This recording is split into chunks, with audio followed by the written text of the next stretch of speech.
Oke, ini mungkin agak penting diingat yang bagian ini sebagai bahasa negara dan sebagai bahasa nasional. Kemudian di sini bahasa Indonesia sebagai bahasa nasional. Seperti yang sudah saya sampaikan tadi, bahwa kedudukan bahasa Indonesia sebagai bahasa nasional dimulai sejak dicetuskannya Sumpah Pemuda pada tanggal 28 Oktober tahun 1928. Kemudian bahasa Indonesia sebagai bahasa nasional berfungsi sebagai yang pertama lambang kebanggaan nasional, kemudian sebagai lambang identitas nasional, dan yang ketiga alat pemersatu berbagai suku bangsa yang berlatar belakang sosial, budaya, dan bahasa yang berbeda. Yang keempat yaitu sebagai alat penghubung antar daerah atau antar budaya. Sebagai lambang kebanggaan nasional, bahasa Indonesia mencerminkan nilai-nilai sosial budaya yang mendasari rasa kebanggaan kita. Jadi ini poin pentingnya untuk sebagai bahasa nasional. Oke, ini Mas Handono untuk bahasa nasionalnya. Kemudian sebagai lambang identitas nasional, bahasa Indonesia dapat menimbulkan wibawa, harga diri, dan teladan bagi bangsa lain. Kemudian sebagai alat pemersatu, di sini bahasa Indonesia mampu menunjukkan fungsinya yaitu mempersatukan bangsa Indonesia yang terdiri atas berbagai suku, agama, budaya, dan bahasa ibu. Bahasa ibu itu bahasa bahasa ibu itu bahasa pertama yang diajarkan bahasa ibu itu bahasa daerah ya namanya. Pokoknya bahasa yang diajarkan seorang ibu ke anaknya. Kalau seandainya kita orang Jawa, bahasa ibu kita berarti bahasa Jawa. Mungkin berbeda dengan anak-anak yang ada di Jakarta. Bahasa ibunya bisa juga bahasa Indonesia. Jadi seperti itu, bahasa itu bahasa ibu. Kemudian sebagai bahasa asli. Bahasa asli. Pokoknya bahasa yang pertama kali dia pelajari itu namanya bahasa ibu. Bisa bahasa Jawa, bisa bahasa Indonesia, bisa bahasa Sunda. Itu yang dibilang bahasa ibu. Kemudian kalau sebagai alat perhubungan, bahasa Indonesia mampu menghubungkan bangsa Indonesia yang berlatar belakang sosial budaya dan bahasa ibu yang berbeda-beda. Sehubungan dengan hal tersebut, bahasa Indonesia memungkinkan berbagai suku bangsa mencapai keserasian hidup sebagai bangsa yang bersatu dengan tidak perlu meninggalkan identitas kesukuan dan kesetiaan pada nilai-nilai sosial budaya serta latar belakang bahasa daerah yang bersangkutan. Oke. Sampai di sini adakah pertanyaan sebelum kita lanjut ke next slide? Kemudian kalau tadi kita sudah berbicara masalah bahasa Indonesia sebagai bahasa nasional, sekarang kita akan lanjut ke bahasa Indonesia sebagai bahasa negara. Kedudukan bahasa Indonesia sebagai bahasa negara yang seperti sudah saya sebutkan tadi sesuai dengan ketentuan yang tertera dalam Undang-Undang Dasar tahun 1945 bab 15 pasal 36. Di sini, bahasa Indonesia sebagai bahasa negara berfungsi sebagai bahasa resmi negara. Bahasa pengantar di dalam dunia pendidikan, alat berhubung dalam tingkat nasional untuk kepentingan perencanaan dan pelaksanaan pembangunan nasional serta kepentingan pemerintah. Yang keempat sebagai alat pengembangan kebudayaan, ilmu pengetahuan, dan teknologi. Sebagai bahasa resmi negara itu biasanya kalau event-event nasional itu kita akan menggunakan bahasa Indonesia sebagai bahasa resminya.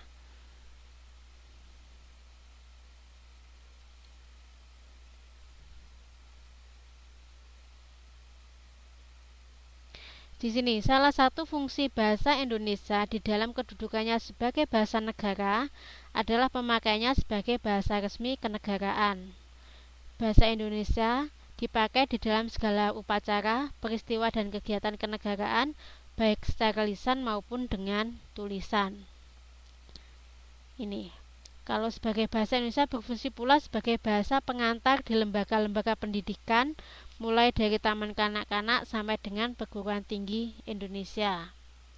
Kemudian sebagai alat penghubung tingkat nasional, dipakai sebagai alat komunikasi timbal balik antara pemerintah dan masyarakat luas, alat perhubungan antar daerah dan antar suku, dan juga sebagai alat perhubungan dalam masyarakat yang latar belakang sosial budaya dan bahasa yang berbeda. Oke.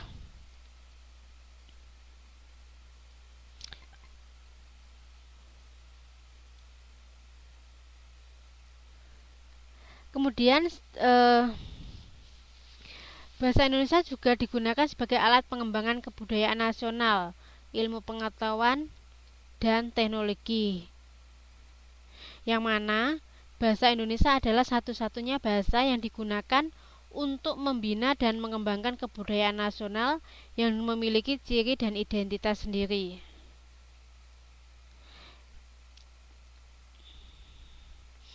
Kemudian kita akan di sini selanjutnya kita akan belajar penting atau tidaknya suatu bahasa didasari oleh 3 faktor. Yaitu yang pertama, jumlah penuturan. Yang mana sebagai contoh, jika ada 2 bahasa yang satu jumlah penuturannya sedikit dan satu memiliki jumlah penuturan yang banyak, maka bahasa dengan jumlah penuturan sedikit akan kurang mendapatkan perhatian dari penuturan lainnya. Kemudian yang kedua, faktor yang kedua yaitu luas penyebarannya, tergantung dari banyak disenangi pengguna atau mudah dipelajari dan enak digunakan. Untuk faktor yang ketiga, masyarakat penggunanya adalah orang-orang yang memiliki wibawa, prestasi, dan prestis yang tinggi sehingga masyarakat dari luar bahasa itu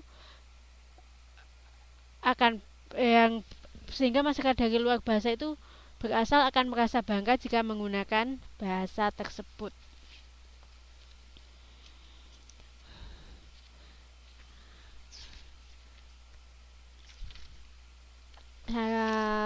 Ada pertanyaan kah sampai di sini?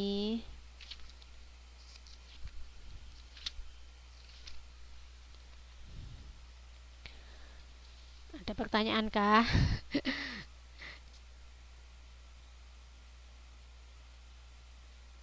Jangan ditinggal tidur loh saya ya. Oke, kalau nggak ada kita lanjut.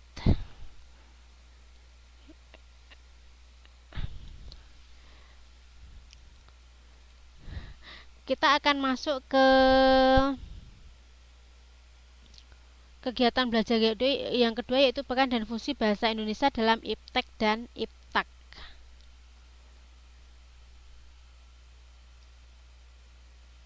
Ada pertanyaan?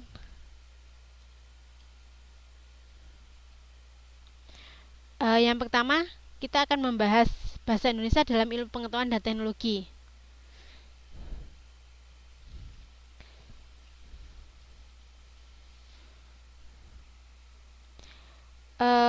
Bahasa adalah kunci untuk membuka khasanah pengetahuan. Itu adalah inti dari bahasa.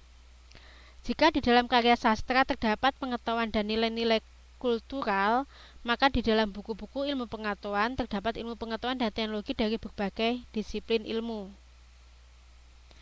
Bahasa Indonesia sudah berperan sebagai alat persatuan tetapi belum dapat berperan sebagai penggantar ilmu pengetahuan. Yang mana bagi bangsa Indonesia, sebagian besar ilmu pengetahuan masih asing, bukan karena tidak mampu bahasa Indonesia sebagai pengantar ilmu pengetahuan, tetapi kurangnya bahasa Indonesia dalam hal peristilahan. Mungkin sebagai bahan diskusi ya di sini. Kalau kita mau bandingkan maksudnya masyarakat Indonesia dengan Taiwan, dunia pendidikan antar kedua negara ini kan kalau kita lihat kan perbedaannya itu sangat tinggi sekali ya. Padahal kalau di Indonesia sendiri sebenarnya kan banyak kampus-kampus ataupun di SMA kita sudah dikenalkan dengan bahasa Inggris karena mau tidak mau kita akui sebenarnya kan pengantar pendidikan atau pengetahuan itu kan banyak banyak yang berasli yang menggunakan bahasa Inggris. Kenapa pada prakteknya kita jauh sekali tertinggal dengan entah itu dari Cina atau dari Taiwan. Itu kenapa kita tertinggal jauh, karena salah satunya kita bangsa Indonesia itu belum mampu mentransfer atau menerjemahkan. Hal yang paling gampang itu menerjemahkan semua buku-buku yang iptek itu dari bahasa Inggris ke bahasa Indonesia. Itu salah satunya. Sehingga transformasi atau transfer informasi itu sangat kurang didapatkan oleh masyarakat Indonesia. Habis kehilangan apa, Mas? Oh, jadi gitu. Makanya kadang-kadang agak simalakama ya sebenarnya. Kalau seandainya sekarang kan sebenarnya saya pernah dengar-dengar baca-baca itu ada wacana dari pemerintah untuk tidak meletakkan bahasa Inggris dalam kurikulum di sekolah. Sebenarnya itu mungkin nggak ada masalah, mungkin terserah pemerintah alasannya seperti apa, tapi mampu nggak pemerintah itu menyediakan semua kebutuhan informasi kepada masyarakat Indonesia, itu yang harus difikirkan, karena mau nggak mau kita akui bahwa informasi itu banyak akan kita dapatkan dari tulisan-tulisan atau makalah-makalah dalam bentuk bahasa Inggris. Mungkin Mbak atau Mas ada pendapat soal hal tersebut? Pernah nggak mendengar wacana dari Kementerian Pendidikan kalau mau menghapuskan pelajaran bahasa Inggris di program-program sekolah? Seandainya kita asumsikan itu memang terjadi, Mbak ini setuju nggak sebenarnya dengan adanya penghapusan itu? Kalau seandainya setuju, alasannya apa? Kalau tidak setuju, alasannya apa?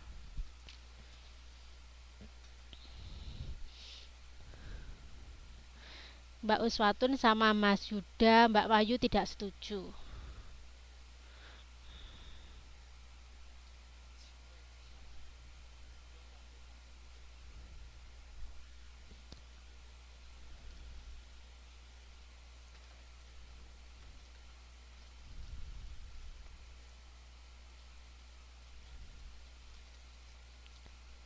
Kalau seandainya, ya memang bahasa Inggris bahasa internasional ya, kita mungkin nggak bisa lengkap, nggak bisa. Jika gini, kalau seandainya pendapatnya akhirnya gini, kita kita main logika, seandainya gini alasannya. Soalnya kalau seandainya kita menggunakan bahasa Inggris nanti apa ya namanya? Kita akan kehilangan identitas bangsa. Biasanya kan gitu, istilah-istilah kerennya kan kita akan kehilangan identitas bangsa kalau kita menggunakan bahasa Inggris. Itu gimana kalau dengan alasan identitas bangsa itu? Kan sering sekali kan kita mesti kalau ada seandainya ada pendapat nanti dihubungkan dengan identitas bangsa dengan apa.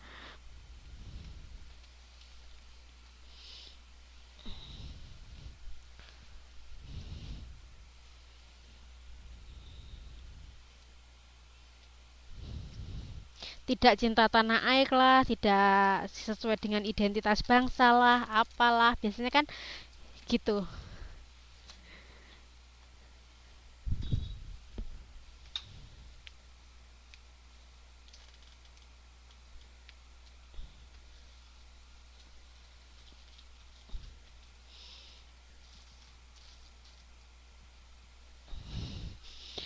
Ini tadi Mbak Wahyu, Mas Yudo, Mbak Siti. Yang lainnya, pendapat yang lainnya?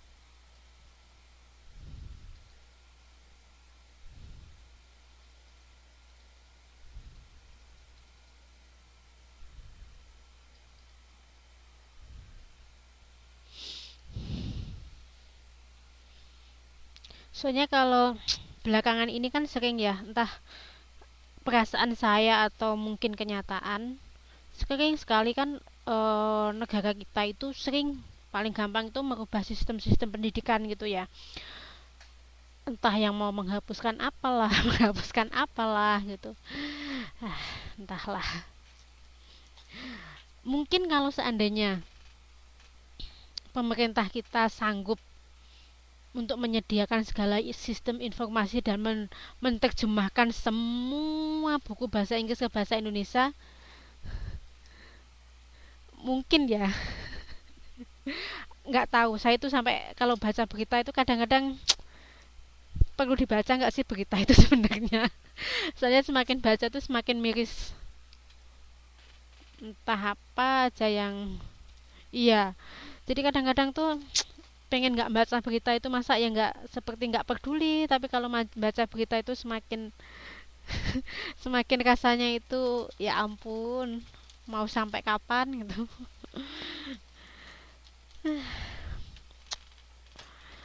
Sebenarnya benar loh kalau yang wacana untuk menghilangkan bahasa Inggris dalam kurikulum itu benar-benar ada sampai SMA ya kalau nggak salah itu.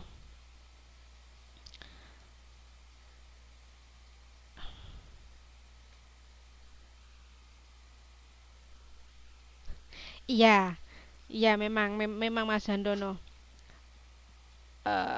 Apa ya? Sekarang kita mau nggak mau memang harus bisa menyetarakan, maksudnya kita harus bisa bahasa Inggris dan juga bisa bahasa Indonesia.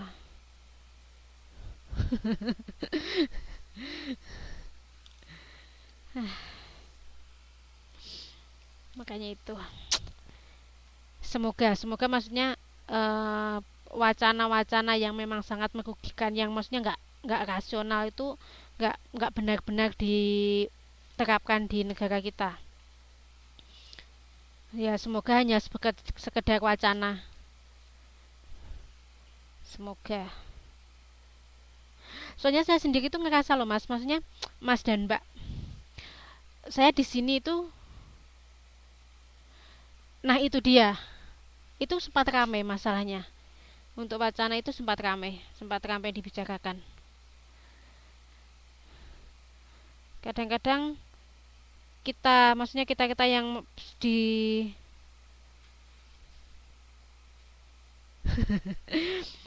kayak kita gitu ya, yang maksudnya yang di sini pelajar itu kadang-kadang kita juga mikir ternyata bahasa Inggris kita itu belum cukup untuk seandainya kita harus nulis paper atau harus conference harus apa, itu kadang-kadang kita masih merasa kurang banget gitu loh. Sedangkan masa dengan wacana mau dihapus itu seperti apa? What happened? Oke, okay, thank you. Oke, okay. Sudah ya, berarti intinya kita tetap menggunakan bahasa Indonesia sebagai bahasa dunia pendidikan dan juga sebagai bahasa Inggris.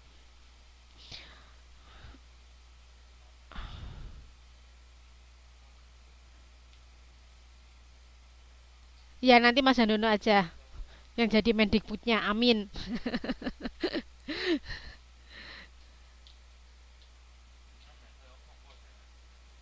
Nah ini poin yang terakhir.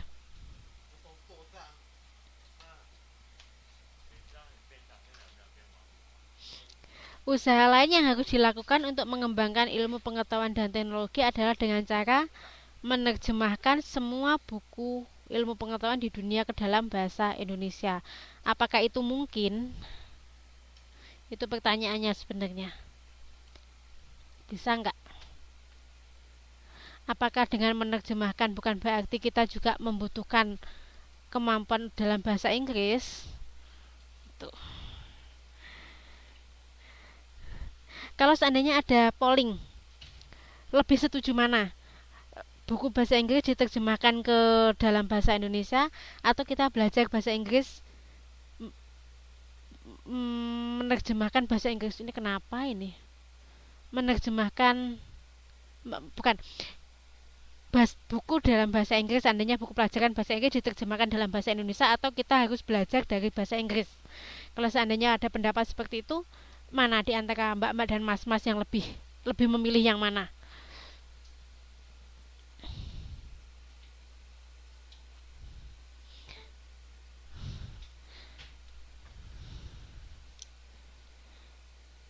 Iya, sebenarnya sih kalau memang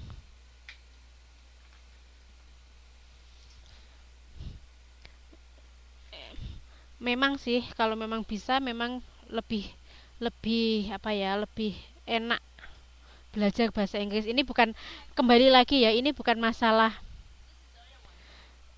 karena masalah cinta tanah air atau enggak, atau identitas bangsa atau enggak, tapi karena kadang-kadang kalau kita belajar, kadang-kadang itu kayak mbak-mbak bicara bahasa Mandarin itu kan kadang nggak bisa diterjemahkan ke dalam bahasa Indonesia kan, maksudnya kan susah untuk menerjemahkan. Itu juga sama dengan bahasa Inggris itu juga akan susah, ada kata-kata yang itu tidak bisa diterjemahkan, jadi hanya bisa digunakan saat nulis atau apa itu ada, tapi nggak bisa diterjemahkan. Seperti juga mbak-mbak kalau pakai bahasa Mandarin mungkin ngobrol atau apa, pasti akan menemukan kata-kata yang tidak bisa diterjemahkan kan. Kita tahu maknanya tapi nggak bisa diterjemahkan. Iya, diucapkan dan difahami tapi nggak bisa diterjemahkan. Itu kadang-kadang memang seperti itu. Oke,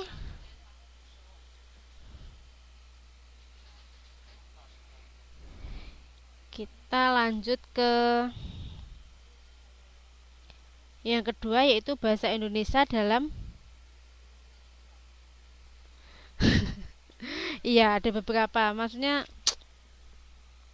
karena kadang kita itu nggak merasa bangga sih dengan diri kita sendiri.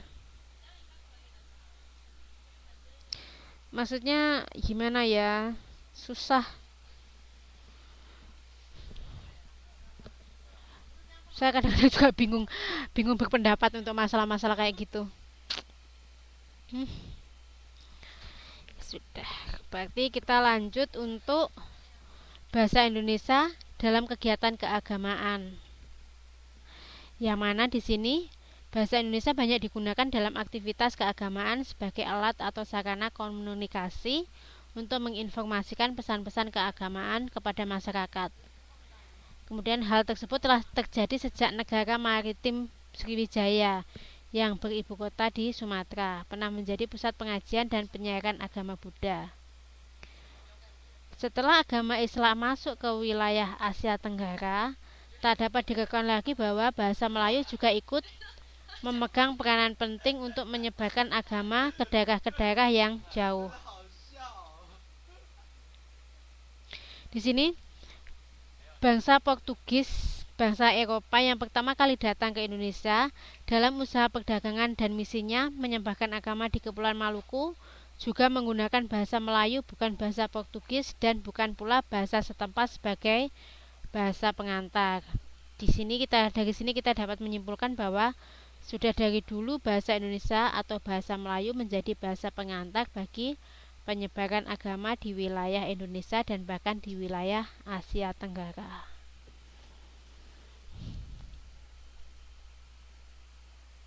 Kemudian untuk selanjutnya yaitu bahasa Indonesia dalam komunikasi keagamaan. Di sini kalau kita bahasa Jawa ya, kita pernah mengenal istilah mantra-mantra ya, entah itu mantra yang dianggap bisa menyembuhkan orang sakit atau mantra untuk menggait seseorang. Di situ mantra-mantra yang disampaikan sekarang masih dikenal orang menunjukkan bukti bahwa bahasa Indonesia dalam komunikasi keagamaan, yang mana para ahli berpendapat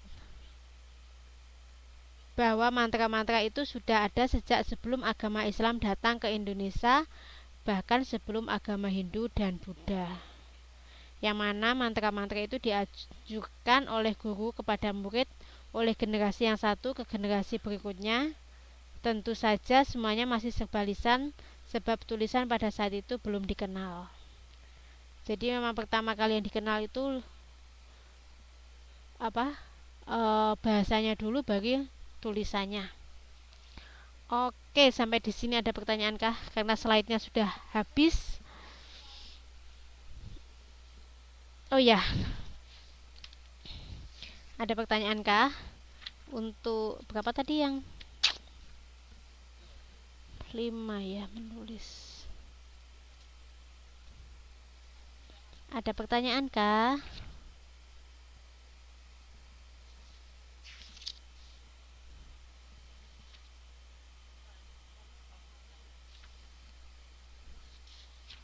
Sementara belum.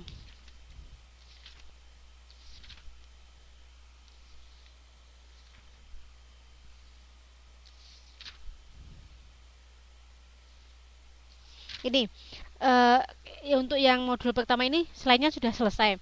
Tapi saya akan langsung lompat ke modul 6 ya. Maksudnya untuk persiapan yang berbicara di depan. Pada modul 6 kegiatan belajar 2 itu ada subbab berbicara formal. Di sini ada faktor kebahasaan, yaitu nanti ada faktor-faktor yang harus diperhatikan saat mbak-mbak dan mas berbicara di depan, yaitu entah itu pidato, entah itu menjadi tour guide, atau entah itu menjadi MC dan yang lainnya. Faktor yang pertama yaitu pengucapan fonem. Jadi harus jelas. Jadi seandainya bilang aku, harus jelas aku waktu berpidato. Kemudian yang kedua, penerapan intonasinya. Apakah itu tanda seru, tanda baca, tanda seru, tanda koma, tanda tanya, itu juga harus jelas. Kemudian untuk pilihan kata. Jadi saat nanti berpidato atau saat berbicara di depan, pilihlah kata-kata yang formal. Maksudnya kata-kata formal. Jangan menggunakan kata-kata alay. Maksudnya kata-kata alay itu apa ya? Maksudnya kata-kata gaul anak muda zaman sekarang, jangan digunakan. Jadi menggunakan kata-kata resmi atau kata-kata baku untuk saat pidato nanti. Kemudian juga penerapan struktur kalimat jika ada subjek, predikat, objek. Kalau subjeknya itu orang, predikatnya apa, objeknya apa, itu juga harus jelas. Itu adalah faktor-faktor yang harus diperhatikan. Nanti bisa dibuka lagi di modul 6-nya untuk persiapan pidatonya. Kemudian juga ada faktor non-kebahasaan. Yang pertama yaitu keberanian. Jadi saat berbicara di depan, hal yang paling menentukan itu adalah keberanian. Nervous itu pasti, tapi biasanya kalau nervous itu hanya butuh 2 atau 3. Biasanya sih kalau presentasi panjang itu butuh 2 atau 3 menit. Itu setelah itu pasti akan cara berbicaranya lancar. Dan berbicara itu itu seperti kebiasaan gitu loh Mbak, Mas. Jadi kalau kita sudah sering berbicara di depan umum, itu pasti kita nggak akan merasa grogi lagi untuk berbicara selanjutnya, untuk event-event selanjutnya. Mungkin di sini ada yang sudah biasa nggak berpidato atau jadi MC, atau mungkin berpidato MC, atau mungkin pernah hiro atau menjadi itu, ada yang sudah berpengalaman belum?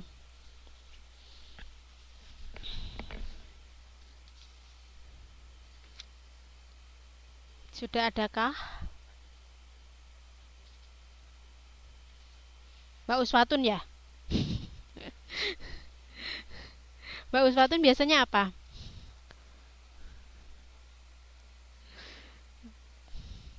Oke kok. Biasanya kalau sudah biasa hiro itu pasti nanti akan lancar. Soalnya sudah biasa tampil di depan umum.